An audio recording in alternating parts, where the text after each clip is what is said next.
After years of waiting, Five Nights at Freddy's Security Breach has finally launched, and with it, we now have a whole load of mysteries to discuss. What's the deal with the Vanny therapy tapes? Why is this room from Sister location in the Pizzaplex? Who is the best animatronic, and why is it Music Man? There are a lot of things to solve in this massive game, as lore hides behind every pirate poster and inside every arcade cabinet. But the theory I have today goes to the heart of this game, addressing the one character that we spend a lot of time with, but don't actually see all that much. And that's our main character of Security Breach, Gregory. Yep, in a franchise full of dead kids, I want to focus on the first ever living child we've seen in the main story of the games. Except for in the Fruity Maze minigame, but we all know that she ends up dead. Who is Gregory? What is Gregory? And why is he such a cold-hearted savage to Roxy and the rest of the animatronic gang? I'm so mad that you're driving without my permission!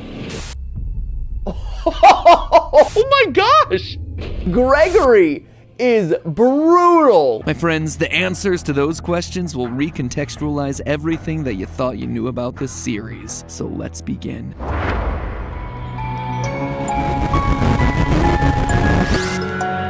Hello, Internet! Welcome to Game Theory, the show that can't help but stuff its face with FNAF lore like Chica stuffs her face with pizza and garbage. I guess at this point it kind of applies to us too. Anyway, if you want to stuff your YouTube feed with FNAF videos, then hit that subscribe button right now, because today starts what I expect to be a 3-part series into the many unsolved mysteries of Security Breach. I mean, on the surface, the game seems pretty self-explanatory, right? Survive being trapped in a mall for one night. Looks like the new team forgot to read the title of the franchise. But that's nothing. That's easy. Once you start looking into secret rooms, secret tapes, secret endings, secret minigames, and actually bother to read all the emails and item descriptions, you learn that there is a lot more here. Stuff that looks both backwards at the series that came before and forwards into what is coming next. Stuff that, quite frankly, I'm still working on piecing together. This is a big game with lots of places to hide things. But today, I want to focus on a mystery that I do feel like I have a pretty solid handle on. The relationship between Gregory and Glamrock Freddy. What's the deal with this random kid, and why is a killer animatronic suddenly trying to help him? Like seriously, the game kicks off with this incredible cutscene. Everyone is living their best 80s-tastic lives on stage before Freddy suddenly glitches out and smash cut to Gregory just being there, I guess. It is one of the weirdest, most jarring intros to a game ever. And then from that point forward, we're just expected to assume that everything is perfectly normal, no explanations necessary. So I'm here to give you that explanation, because I strongly suspect that this boy is not a boy, and this robot is not a robot, and that the story of their relationship is one that's trying to make amends for one of the earliest and most pivotal points from this entire franchise. To begin, let's establish what we do know about Gregory in order to piece together the rest. So, what does the game offer us in terms of his backstory? Nothing. First and foremost, we know that he's pretty much off the radar. At the start of the game, Freddy does a quick scan only to realize your guest profile is unknown to me. Similarly, when security guard Vanessa is chatting it up with Freddy, we hear this part of their conversation. That is great news. He can be returned to his parents. He can't. Turns out, there's no record of him. Clearly, Gregory is not a guest at the Pizzaplex. It also seems like he has nowhere else to go. In the game's bad ending, unlocked by just leaving the building at 6 a.m., we see Gregory winding up in an alleyway sleeping in a cardboard box. He appears to be homeless. He's an orphan. This then explains a few other things that we see around the Pizzaplex. In a couple of hidden locations around the building, we find little dens that are filled with drawings, plushies, and beds. The most notable one being the one behind the daycare center. Gregory seems to be living inside the Pizzaplex, which would explain his lack of a guest pass. We can't even be sure that his name is Gregory. In the game's opening scene, Gregory has no issues speaking to Freddy. Will you shut up? Who said that? I did. However, once Freddy asks him for his name, he stutters.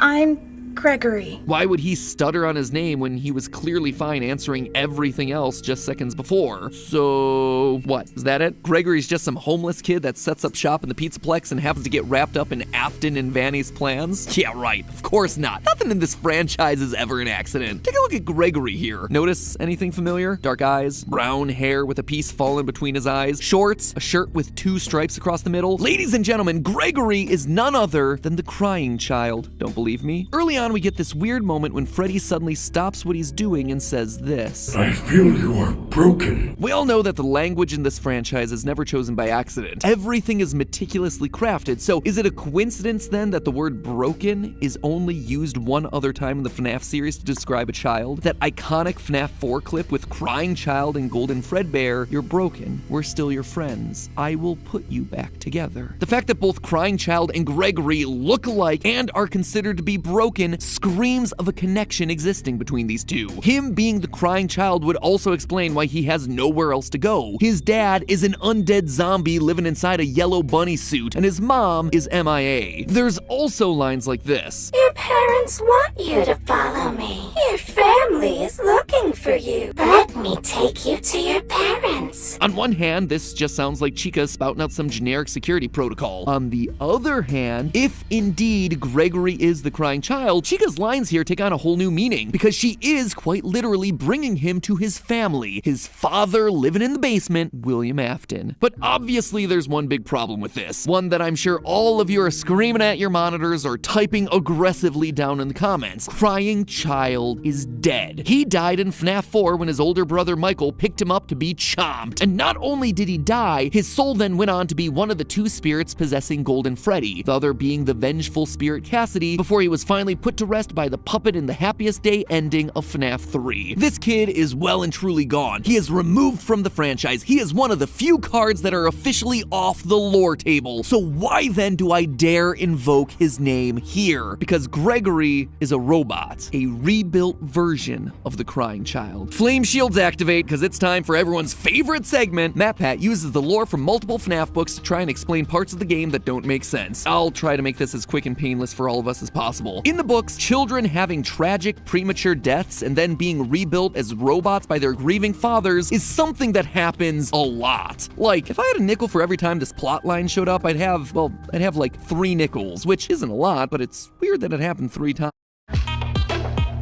Be all of who you are. Expand your universe. Pick up the Batman calzone from Little Caesars and be the superhero in your family tonight. Pizza. In the original novel trilogy, the whole big twist of that was that Charlie, daughter of Henry Emily, died as a kid, and that her father put her back together by building robotic versions of her, each one representing a different stage of her growing up development. Then again, in Fazbear Frights, we have the character of Eleanor, who is strongly implied to have been built as a replacement daughter, as well as Dr. Telbert, who developed Remnant as a way to preserve his sick and dying daughter. And all of this is without me even going into the numerous stories where children get swapped out for robots and or Fazgoo, which, once it has your DNA, basically creates a clone of you. If that's the future of the franchise, we're going down some weird paths, my friends. Anyway, to summarize, there's evidence in the wider canon that FNAF 4's lines about the crying child being broken and needing to be put back together were meant to be much more literal than any of us first suspected. But we don't even have to go that far. Within Security Breach itself, there is plenty of evidence to suggest that Gregory isn't exactly what he seems. When Vanny spots you and starts to get closer, your vision gets a CRT effect. Basically the horizontal lines that old TV monitors used to get. And it's worth remembering that since this is a first-person game, that is representing your vision. So why are your eyes suddenly behaving like cameras on the fritz? Unless, you know, they are cameras on the fritz. Later in the game, once we defeat Roxanne Wolf, we can take out her eyes and upgrade Freddy. Our Fazwatch tells us that, quote, Roxy sees things differently than others. Sometimes she'll stare and talk to the other bots through walls. She's able to see things that others can't, which allows us to see collectibles like secret CDs. In a way, she has a sort of X-ray vision, which is why when you first install him into Freddy, his comment really stands out. How are your new eyes? I am having a hard time adjusting. You look different to me. It's almost like he was seeing Gregory as a normal child, but now that he has these new eyes, he's able to see through Gregory's skin and reveal something that he wasn't expecting, like, say, an animatronic endoskeleton. Also, Gregory can be inside Freddy when he's inside the charging stations, which on its own feels weird. Like, I kinda expected you to hop out and leave him to charge, but nope, we pilot him inside of it and then sit there as he charges. Or could it be that those charging stations are as much for us as they are for him? Remember that secret den behind the daycare where we assumed Gregory Gregory's living, there's a strange amount of decommissioned and what appear to be salvaged security robots. Maybe for a kid who needs a robotic upgrade. The fact that there's no record of Gregory would also make sense. If he's an animatronic, there wouldn't be records of him because he's not technically a human. It would also explain why Gregory has no parents. But maybe the biggest point of evidence comes from the very beginning of the game, where during the opening cutscene we see Freddy glitch out. This sets him on a course of being good for the rest of the game. But what causes that glitch to happen in the first place? Well, by going frame by frame, we can see that there's a security threat on the loose, and it looks to be a small child. What? It's Gregory. It has to be. Gregory is the threat here, a robot that poses a threat to Freddy's programming. But why? How? What would make sense about that? Well, to understand that connection, it's time to put a pin in Gregory and turn our attention over to Freddy. If you unlock the game's final secret ending, you end up going below the Pizzaplex, only to discover a former Freddy Fazbear location, Freddy Fazbear's Pizza Place. If that name doesn't mean anything to you, it shouldn't really. Most of the restaurants in the series go unnamed. But while the name might not mean anything, the layout should be a familiar one. One large rectangular stage with lights on the trim and big speakers on either side, and a smaller semicircle stage right next to it. It's from FNAF 6, Pizzeria Simulator. Notice the stools that are placed right in front, the checkered floor. We even have purple striped tablecloths and blue, green, and red plates, exactly like we saw in Pizzeria Simulator. As a refresher, this is the location that Henry lured all of the roaming animatronics to in order to burn them to the ground one final time. Although for one of you, the darkest pit of hell has opened to swallow you whole. So don't keep the devil waiting,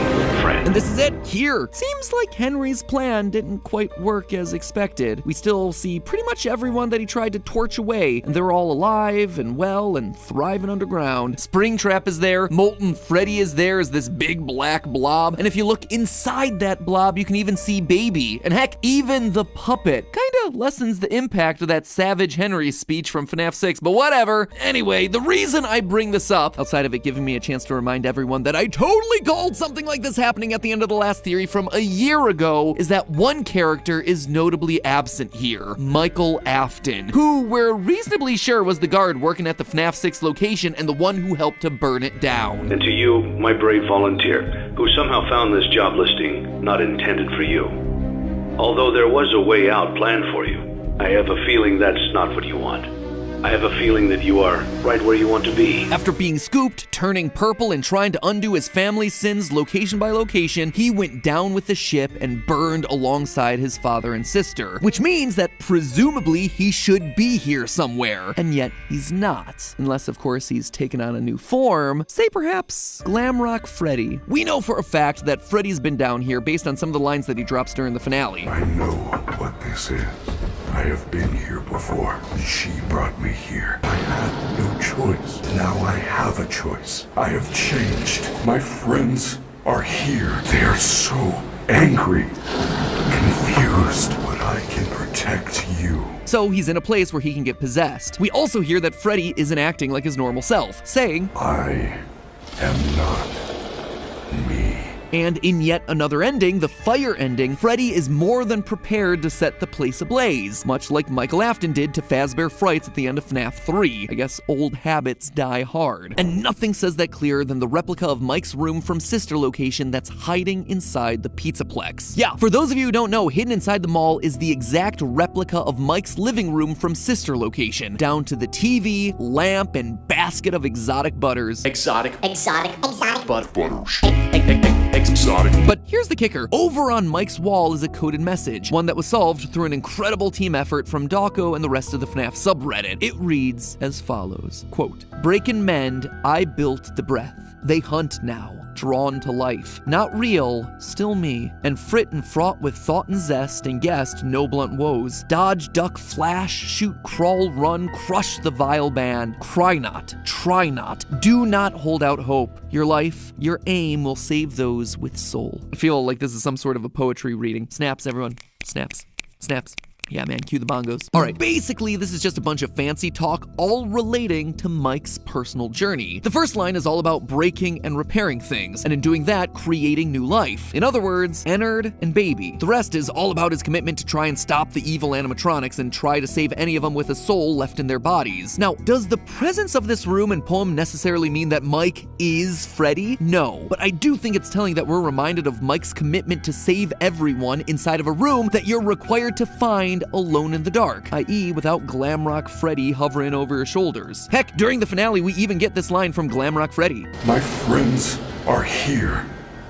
They are so angry, confused. He's talking about Molten Freddy, the spirits trapped inside of the blob. It's very possible that those were indeed his friends captured and killed back in the day. Maybe William himself struck back against the kids that had bullied his youngest son, and now some of their spirits are trapped below the surface as part of the blob in this abandoned restaurant. Or maybe that's why Gregory is so brutal to all of these animatronics at the end of each boss battle. They killed him back in 1983, and now it's his turn to show the bullies no mercy by launching a go-kart at their face and ripping out their eyeballs. And meanwhile, Freddy is sad because they are quite literally his friends from when they were alive. But to me, honestly, the biggest connection points between Mike and Glamrock Freddy are thematic. Their narrative. Mike has been moving to location after location to try and undo his father's horrible work. This would just be a continuation of that story, as both Aftons return post-fire. And more importantly, it also completes the arc of the crying child and his older brother. Since accidentally killing his brother in FNAF 4, Michael's been trying to make amends. This would be quite literally their grand reunion. An older brother finally able to protect and defend his younger sibling in a way that he failed to earlier in their lives. This is also why Freddy's programming would glitch out after he encounters Gregory in the opening cutscene. The soul of Mike, buried deep in Freddy's code, comes through upon sensing his brother again. It hotwires the system so that Michael Afton, in the body of Freddy, can defend his kid brother. And the Afton story doesn't stop there either. In part of the Pizzaplex, we find a family dinner scene made up of decommissioned staff robots. A father, a mother that kind of looks like Ballora, a daughter with rosy cheeks and orange pigtails, a son, and one with its head missing. The child whose head was bitten off in 1983. This is very clearly the Afton family. There is no doubt about that. The story continues in this game. In fact, I expect that's why the Save Vanny ending here is so important. If you manage to find and complete all the Princess Quest arcade cabinets hidden throughout the Pizzaplex, you get an ending where we are able to save Vanny from the control of Glitchtrap. This is something that we predicted would be possible literally a year ago in a theory, but I bring this up not to pat myself on the back, but rather to call out the final moment of this ending, where we see Gregory, Freddy, and Vanny all sitting together on a hill. A hill that I should point out is oddly reminiscent of the FNAF 6 Gravestone Hill. It feels meaningful, like all these characters have some sort of history. Why would Vanny be there otherwise? Unless this is meant to be the crying child, Michael, and maybe even Elizabeth, the Afton children, the three kids who literally had their lives stolen by the evil deeds of their father, finally reunited, finally able to share a moment of peace on this hill. After all, Vanessa does have green eyes and blonde hair, just like someone else that we know from the series, but that's probably a theory that's best saved for another day. Long story short here, Gregory isn't just any kid. He's not just the crying child either. He's the rebuilt version of the crying child, an animatronic designed to fill the void left by the death of Afton's youngest son, literally put back together piece by piece. And Mike, meanwhile, is also back, glammed out this time, continuing to make amends for his past by reuniting with the brother that he accidentally killed as a kid and protecting him in a way that he never could before. Which then leaves us with a question: who's Vanny? How does she fit into all this? Why does she fit into all this? And why does Robot Gregory glitch out each and every time she gets close? That, my theorists, will have to wait for the next episode, because this episode's running along and honestly I need more time to think through the answers. So in the meantime, theorists, remember, hit that subscribe button so you don't miss how all these clues fit together. You're not going to want to miss that next episode, mostly because, you know, if you do, the FNAF lore will no longer make any sense to you whatsoever. Plus, hitting the subscribe button's free, and let's be honest, at this point you owe it to yourself to see how it all plays out. But for now, remember, it's all just a theory. A game theory! Thanks for watching.